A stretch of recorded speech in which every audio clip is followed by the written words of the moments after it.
Bismillahirrahmanirrahim. Rabbi şrahli sadri və yassirli əmri. Vahlul uqdətən min lisani yafqahu qavli. Uca Allahın salam və salavat olsun əziz və dəyərli Peyğəmbərimizə və onun pak mütəhhər ailəsinə. Salamlayıram dəyərli Mirac Media TV izləyicilərini.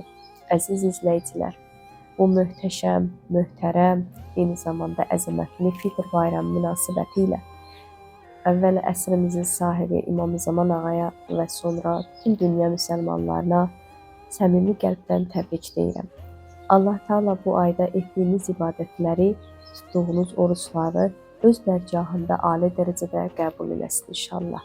Əziz izləyicilər, İslam dininin əsas atributlarından olan orucluq bizlərə bu ayda nələri başa saldı?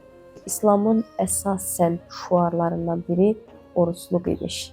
Eyni zamanda orucluq İslamın İslam olduğuna bir nişanədir. Necə? Məsələn, bir nəfər Bismillahirrahmanirrahim zikri deyirsə, artıq bunun hansı dinə mənsub olduğunu sual olunmaz. Və yaxud da bir cəmiyyətdə ki, oruc tutan varsa, o cəmiyyətdə artıq başa düşülür ki, o cəmiyyət İslam yurduna məxsus olan bir yurddur və cəmiyyətdir. Allaha şükür edirik ki, Allah Teala bizə orucluq nemətini bəxş etmişdir. Əziz izləyicilər, bayram ab-havasıdır. Allah Teala bütün dünya müsəlmanlarına inşallah bu bayram ab-havasını yaşamağı, layiqi ilə yaşamağı nəsib və qismət eləsin inşallah. Əziz izləyicilər, həqiqətən İslam dininin əsas sütunlarından olan orucluq böyük nimətdir insaniyyətə, bəşərə. Bunu həqiqətən araşdırdıqca, dərk etdikcə Allaha şükür eləməyə başlayır. Əziz izləyicilər, orucluq sadəcə şəxs üzərindən götürülməməlidir. Bütün bəşəri maraqlandıran bir məsələdir orucluq. Çünki əgər bir cəmiyyətdən tutalım orucluq gedərsə, aradan çəkilərsə, o zaman həmin cəmiyyətdə hərc-mərclik baş verər, böyük faciələr baş verər. İnsan paylaşmaq özəlliyi də aradan aparar və beləliklə zənginlər kasıbları əzər və keçmiş daş devrinin qayda və qanunları kimi yaşayanlar və bu da bütün bəşəri həqiqətən laxladar. Deməli, biz öyrəndik ki, orucluq eyni zamanda bütün cəmiyyəti maraqlandıran bir məsələdir. Əgər insani duyğular rol oynamırsa, insan robot kimi yaşayırsa, sadəcə özünü fikirləşirsə, cəmiyyəti hərc-mərclik aradan aparar. Əziz izləyicilər, eyni zamanda biz öyrəndik ki, orucluq eyni zamanda bizə acılığın nə olduğunu, çarəsizliyin nə olduğunu başa salır. Bu da yenə Allahın nemətidir. Biz ola bilər, məsələn, bəzi insanlar zəngindirlər, kasıbları çətin vəziyyətini başa düşərlər, hətta maddi yardımları da onlara edərlər. Sadəcə o aclığın və çarəsizliyin özünün nə olduğunu bilməzlər.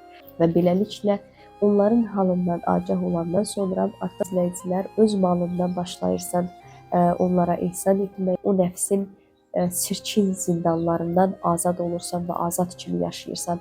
Yəni, ümumiyyətcə bilirsiniz ki, insaniyyət nə qədər fərqli dilə mənsub olsa da, insanların, bütün bəşərin bir dənə ortaq nöqtəsi var, o da insaniyyət. Bu bəşəri bir insaniyyət ortağı olmasa, həqiqətən insan adı almaz. Dəyərli izləyicilər, eyni zamanda orucluq bizlərə rəhman olan Allahın böyük nimətlərini xatırlamağa kömək edir.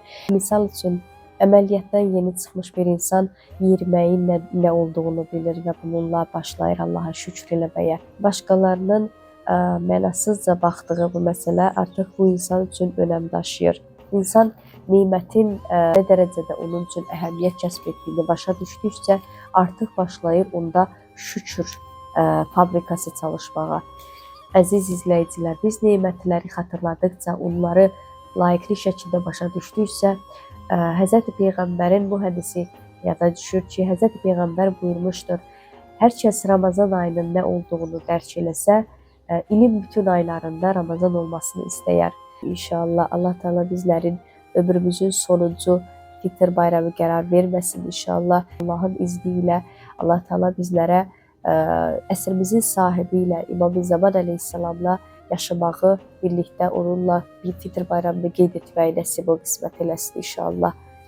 Bir daha bayramınız mübarək olsun. Vəssalamu aleykum və rəhmətullah və bərəkatuhu.